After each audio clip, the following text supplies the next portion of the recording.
Salutare și bine ați revenit pe canalul meu. În materialul de astăzi vă voi prezenta actualizarea formularului online pentru Kinderzuschlag sau alocația suplimentară pentru copii.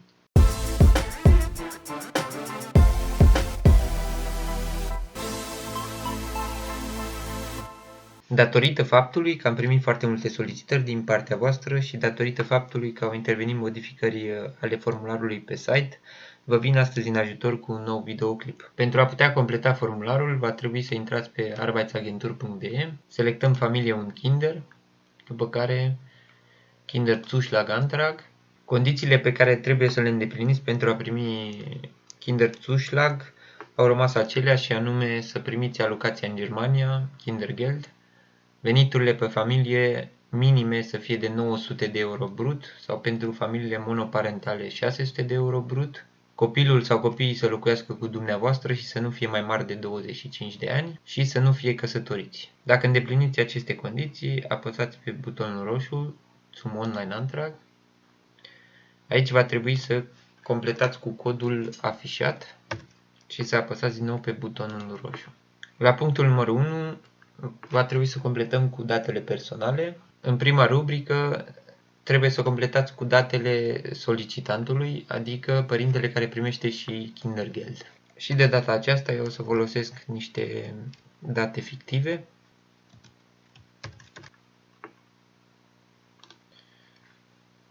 Nume, prenume, data nașterii, naționalitatea, adresa. Numărul de telefon este opțional.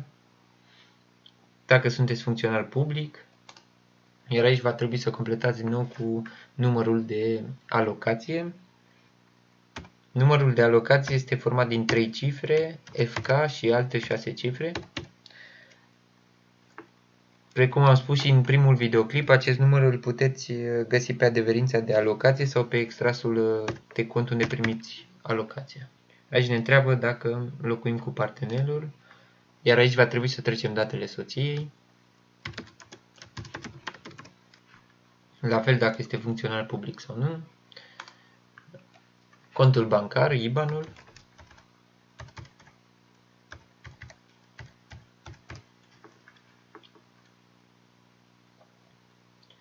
Iar aici va trebui să completăm cu datele copiilor. Prenume, nume și data nașterii.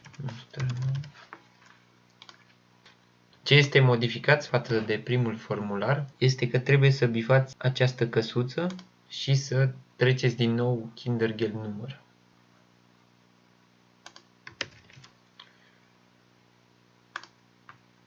Iar pentru al doilea copil, la fel.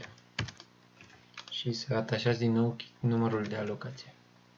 După care putem merge mai departe la pasul numărul 2.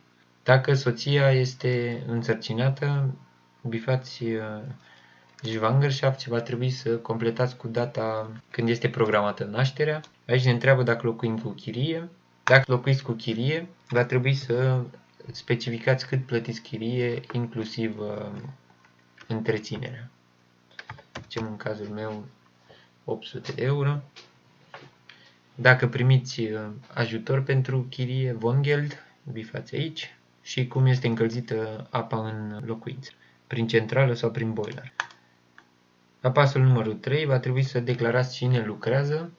Dacă lucrați doar dumneavoastră, bifați aici. Dacă lucrează și partenerul, bifăm și pentru el. Aici trebuie să declarăm costurile din luna precedentă, care depășesc suma de 100 de euro și pot fi deduse de la stat conform paragrafului 11b, și anume Werbungskosten.